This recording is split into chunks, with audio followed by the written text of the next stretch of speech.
Libertarians for Kennedy are interested in a worldwide freedom revolution that spreads the free market ideas of the Austrian School of Economics within a few months and ideally even before the 2024 US election. If we are to have such a worldwide free market revolution, we must begin by having people who are thoroughly convinced that such a revolution can occur and serve as beacons to others. Notice how all man-made calamities, from religious slaughters, to world wars, to political chaos, are always the result of large groups of Homo sapiens coercing each other via government, forcing each other to go along with the prevailing myths of the times. We have simply not evolved to understand the economic forces that create civilization, the vital need for freedom and privatization, and the immense harm that too much government can do. Supposedly the dodo bird quickly went extinct because it had not evolved to recognize humans as potential dangers. We similarly just line up for central planning and government-coordinated self-destruction over and over and over and over. All of the socio-economic chaos and wars are ultimately the result of the economic ignorance of the masses, which then funds and goes along with all the tribalistic government-enabled statism and wars. As 1974 Nobel laureate in economics F.A. Hayek writes, if socialists understood economics they wouldn't be socialists. The great Austrian economists, who are ultimately the intellectual backbone of the free world, felt like economic education was the proper way to achieve socio-economic harmony. Hayek: nothing could contribute more to the cure of humanity's ills than to give people a better understanding of economics. Hayek's thought mentor, and arguably the greatest economist of the 20th century, Ludwig von Mises: all reasonable men are called upon to familiarize themselves with the teachings of economics. This is, in our age, the primary civic duty. Economics deals with society's fundamental problems, it concerns everyone and belongs to all. It is the main and proper study of every citizen. There is no better opportunity to teach the public about the foundations of a free society and sound money than through elections, where the public is desperately looking for answers from political leaders who can become beacons of education to millions.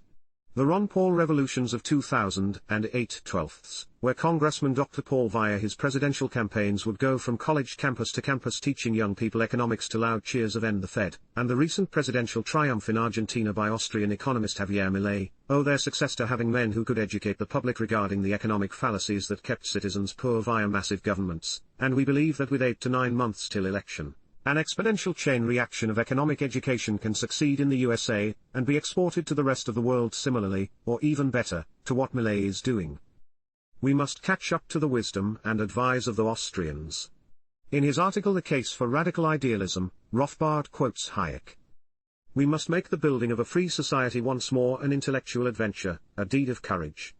What we lack is a liberal utopia. The main lesson which the true liberal must learn from the success of the socialists is that it was their courage to be utopian which gained them the support of the intellectuals and thereby an influence on public opinion which is daily making possible what only recently seemed utterly remote. Unless we can make the philosophic foundations of a free society once more a living intellectual issue, and its implementation a task which challenges the ingenuity and imagination of our liveliest minds, the prospects of freedom are indeed dark. But if we can regain that belief in the power of ideas which was the mark of liberalism at its best, the battle is not lost. Hayek. Hayek is here highlighting an important truth, and an important reason for stressing the ultimate goal, the excitement and enthusiasm that a logically consistent system can inspire. Who, in contrast, will go to the barricades for a 2% tax reduction? Yes. Only those of us who really understand the free market can get excited about real peace, private cities with competition in road and legal frameworks, police, and the rapid technological progress, real freedom and emerging competition instead of crushing, paralyzing, coercive competition immune governments bring. How can people get excited about the real possibilities if there isn't a real visible beacon of the real skyrocketing prosperity we can truly quickly achieve? Per Rothbard, we must be button pushers and work to radically reduce the destructive government power consumption. Rothbard. To the radical libertarian, we must take any and every opportunity to chop away at the state, whether it's to reduce or abolish a tax, a budget appropriation, or a regulatory power. And the radical libertarian is insatiable in this appetite until the state has been abolished, or, for minarchists, dwindled down to a tiny, laissez-faire role. Many people have wondered, why should there be any important political disputes between anarcho-capitalists and minarchists now? In this world of statism, where there is so much common ground, why can't the two groups work in complete harmony, why quarrel over courts, etc. now? The answer to this excellent question is that we could and would march hand in hand in this way if the minarchists were radicals, as they were from the birth of classical liberalism down to the 1940s. Give us back the anti-statist radicals, and harmony would indeed reign triumphant within the movement. Notice how Rothbard sees no reason for the naive infighting that divides the minarchists and abolitionists and caps.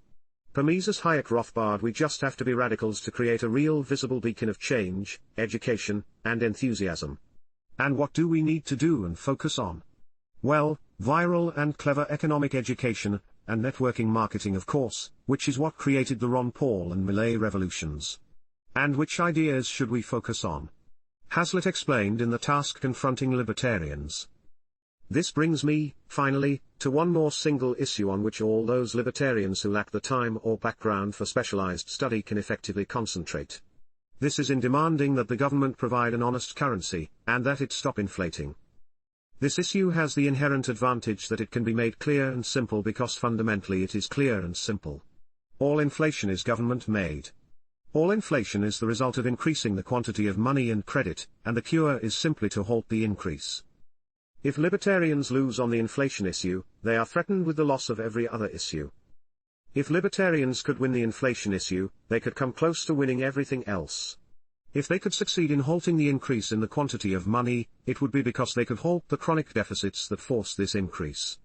If they could halt these chronic deficits, it would be because they had halted the rapid increase in welfare spending and all the socialistic schemes that are dependent on welfare spending. If they could halt the constant increase in spending, they could halt the constant increase in government power. Yes. Every Ron Pauler and real fan of Millet has been educated about how prices go up because of central bank money creation. This is what allows the taxation without representation that enables all the socialism and warmongering. RFK Jr. fully understands this. The Fed is what funds the war machine. Fiat currency was invented to fund wars, and the war machine would stop overnight if the Fed wasn't there to fund it.